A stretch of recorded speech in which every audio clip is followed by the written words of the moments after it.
Bienvenue dans le Café Business, c'est Mathieu Verne. Je vous accueille ici pour le premier épisode dans lequel on va parler du Product Market Fit. Chaque semaine, on va se retrouver pour parler d'un sujet en particulier et puis on va discuter autour de ce sujet-là. Donc ça va nous amener des fois un petit peu loin, on verra, mais on va laisser aller la pensée là où elle nous emmène et puis on va aller étudier ces différents concepts qui tournent autour du Product Market Fit en buvant notre café.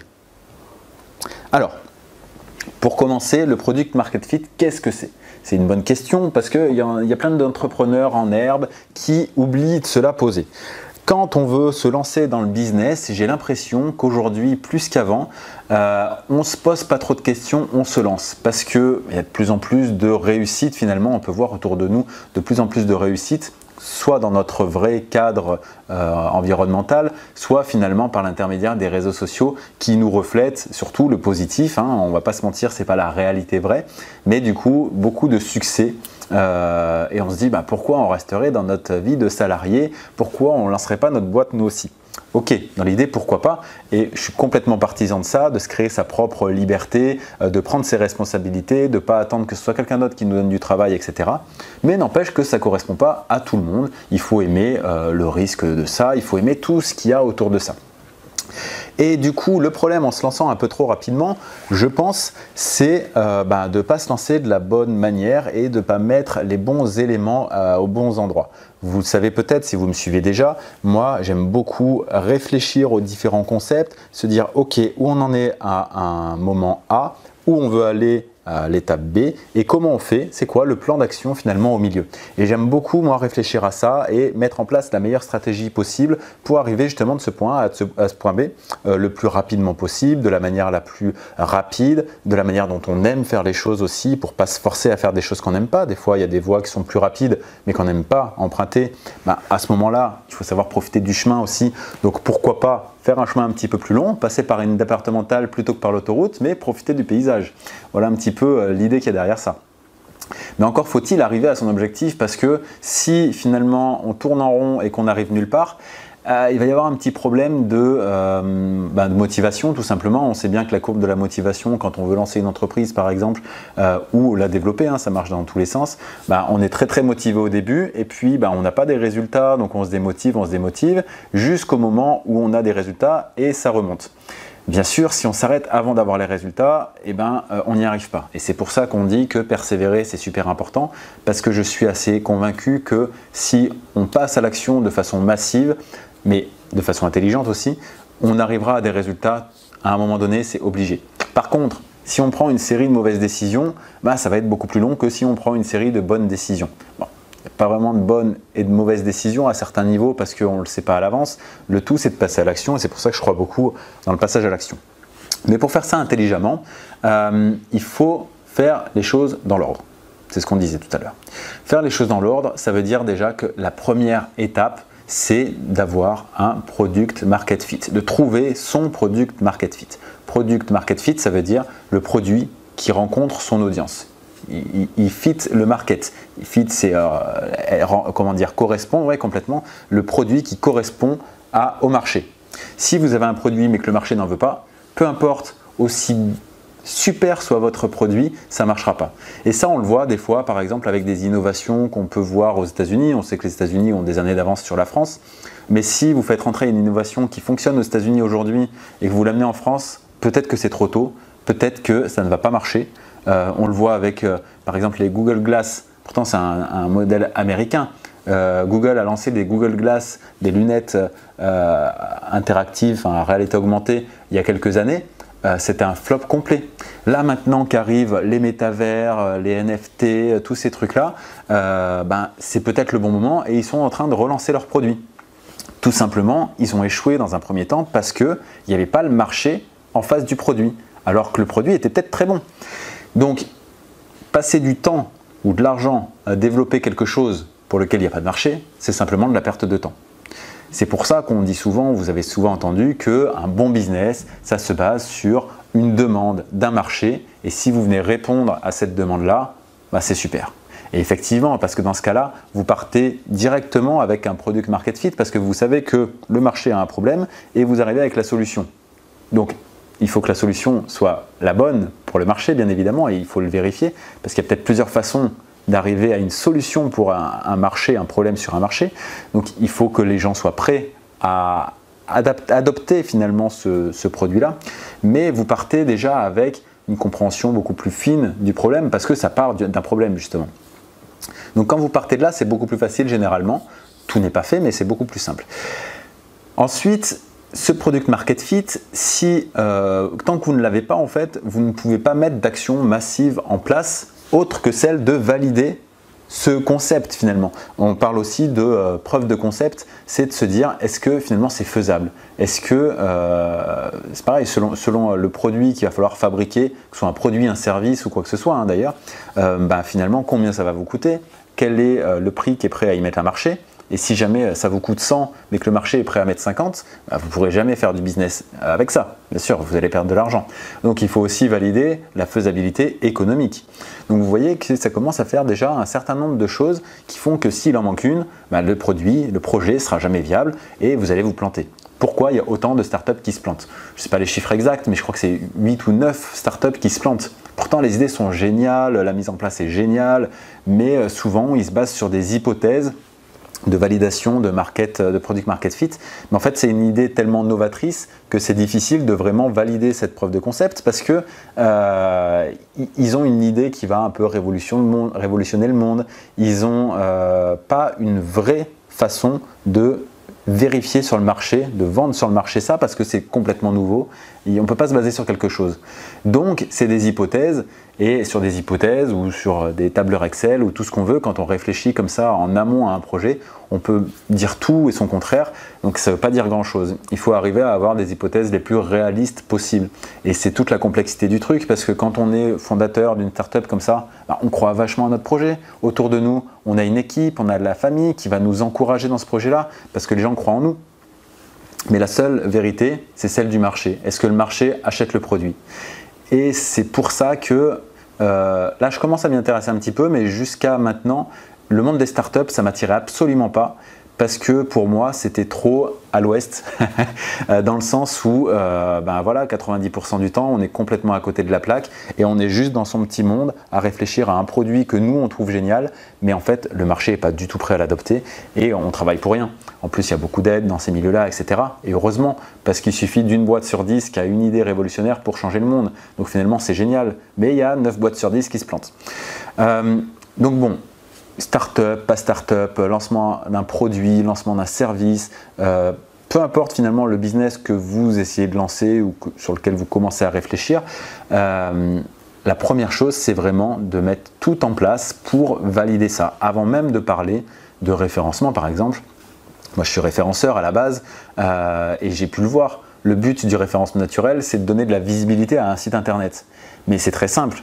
Moi, je donne du trafic à un site, on va dire, je fais mon travail. Alors c'est très simple, il faut comprendre comment ça marche, c'est pas ça qui est simple. Mais justement, c'est pour ça que les gens, les boîtes font appel à des référenceurs pour ça. Le boulot du référenceur, c'est de faire du trafic vers le site. Mais si ce trafic-là n'achète pas, là, c'est plus le problème du référenceur, c'est le problème du dirigeant de la boîte. C'est le problème du marché finalement. Si votre produit n'a pas de marché, vous pourrez faire venir 100 personnes sur votre site, 1000 personnes sur votre site, 10 000 personnes sur votre site ou 1 million de personnes sur votre site, vous n'aurez pas de vente et vous n'aurez pas une boîte qui tourne.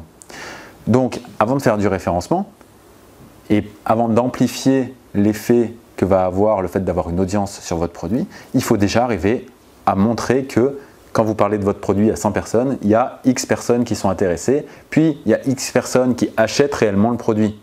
Parce que l'intérêt, on peut revenir là-dessus aussi, c'est pas parce qu'une personne vous dit votre produit est génial, je l'achèterai dès qu'il sera sorti, qu'il va réellement sortir la carte bancaire quand il faudra le payer.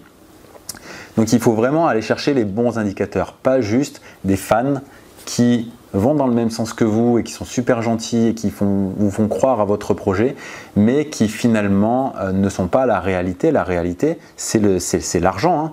Si c'est un produit que vous vendez, c'est en fait du business, donc il y a forcément, c'est ça la vraie métrique au final, hein. Une entreprise, son objectif, c'est d'être prospère, c'est de faire de l'argent, c'est de participer à l'économie réelle. Donc, tant que la personne, votre super fan qui vous dit que votre projet est super, quand il sort votre projet, si cette personne ne sort pas la carte bancaire pour acheter votre produit, ça vaut rien, d'accord? Donc, quels sont les vrais métriques, quels sont les vrais indicateurs qui vont vous permettre de valider votre idée, votre concept et de trouver justement votre vrai product market fit. Posez-vous bien ces questions et essayez d'aller étape par étape pour y répondre. Vous n'aurez pas toutes les réponses évidemment tout de suite, mais au fur et à mesure, vous allez avancer étape par étape, pas à pas. Et une fois que vous aurez trouvé le bon product market fit, vous le saurez, vous le sentirez, parce qu'il y aura un engouement qui va se faire dès que quelqu'un va connaître votre produit. Sur 100 personnes qui le connaissent, il y en a X qui vont l'aimer, X qui vont l'acheter, et ainsi de suite. Et à ce moment-là, c'est intéressant à partir du moment où c'est rentable, selon vos frais de production, vos équipes, etc.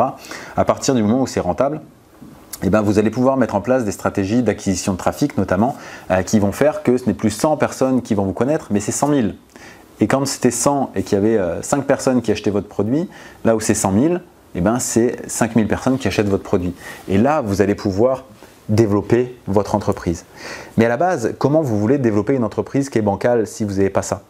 Et c'est souvent ce qu'on voit, je disais, dans le milieu des solopreneurs. Donc les solopreneurs, c'est quoi? C'est les gens qui se lancent, des entrepreneurs, mais solo. Donc ils font tout par eux-mêmes. Et faire tout par soi-même, c'est super difficile parce que ça demande d'avoir une clarté sur plein de choses et on se plante forcément sur des trucs. Obligé. Le but, ça va être de se planter sur le moins de choses possible et sur les choses les moins importantes. Mais si vous vous plantez sur le product market fit, tout le reste n'a plus d'importance. Vous pouvez avoir le meilleur trafic du monde, vous pouvez avoir les meilleurs designs. Si le produit il marche pas quoi. Donc c'est là où les priorités vont être vraiment importantes. Et quand on est seul, le problème c'est qu'on a souvent le nez dans le guidon finalement. La tête dans le guidon et on n'arrive pas vraiment à ressortir de ça et à se poser les vraies questions, celles du marché et pas juste les nôtres. Donc il faut vraiment avoir cette qualité d'empathie, je pense, qui permette de se mettre à la place des autres et pas seulement à sa place à soi, parce que forcément, sinon tous les projets, c'est waouh, j'ai de l'ambition, j'ai des idées, ça va être super, machin. Ok, super, c'est nécessaire pour réussir dans le business.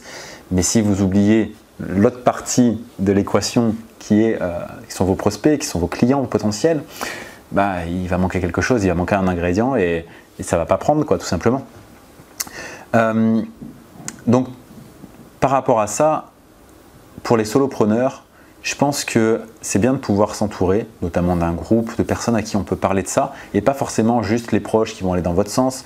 Peut-être un échantillon de consommateurs potentiels qui peut vous aider à faire un groupe de réflexion, par exemple, et puis à la sortie du produit, ils auront des avantages. Voilà, il peut y avoir plein d'idées à mettre en place finalement pour travailler sur ce product market fit de la manière la plus intelligente possible. Ça va dépendre de vous, ce que vous aimez faire, comment vous voyez les choses, ça va dépendre de votre produit, ça va dépendre de votre marché.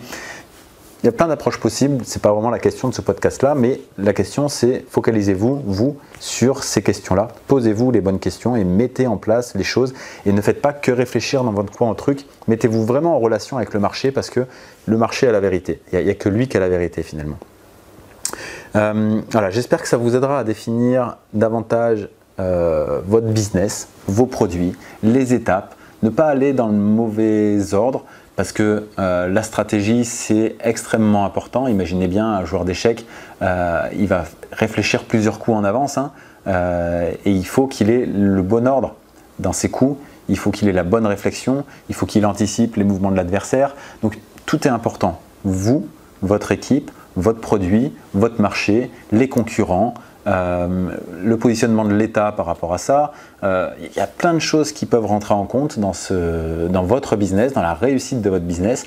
Mais c'est à vous de piloter tout ça, de vous poser les bonnes questions et d'aller dans le bon sens. N'hésitez pas aussi à vous entourer peut-être d'un conseiller externe, un coach ou quelque chose comme ça qui vous permette de vous poser des questions. Le but d'un coach, c'est de poser les bonnes questions, ce n'est pas d'avoir les réponses, mais ça va vous permettre d'avoir quelqu'un qui vous les pose parce que vous aurez la tête dans le guidon comme on l'a déjà dit, et ça va vous permettre de ressortir un petit peu de tout ça et de vous poser les bonnes questions. Et ça va vous aider à gagner énormément de temps, en tout cas je pense, parce que le temps c'est de l'argent. L'argent, c'est aussi du temps de quelqu'un d'autre.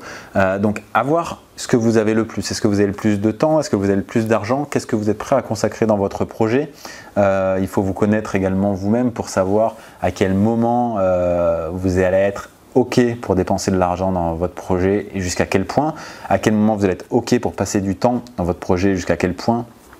peut-être avant d'abandonner ou d'être démotivé ou des choses comme ça, et d'arriver avec ces différents indicateurs à vous dire quand est-ce que c'est le bon moment pour faire telle ou telle action, réfléchir avec des gens de l'extérieur et voilà, et mener à bien finalement votre barque, parce que c'est souvent très beau de voir la réussite des autres, ça paraît facile, mais en réalité, il y a tellement d'embûches dans l'entrepreneuriat que cette émission est là pour vous aider un petit peu à en éviter quelques-unes et à vous faire gagner justement ce temps et cet argent si précieux. Voilà, si cette émission vous a plu, selon si vous êtes sur YouTube ou sur une plateforme de podcast, mettez un petit like, abonnez-vous, mettez un commentaire sous la vidéo si c'est sur YouTube et mettez-moi un avis sur la plateforme de podcast que vous utilisez, ça m'aidera à avoir vos retours parce que c'est vous le marché, donc il faut que je me mette vraiment en relation avec vous. Je fais ça d'une part pour moi parce que c'est agréable, c'est bien de faire ça, mais l'objectif c'est que ça vous serve à vous. Donc participez le plus possible,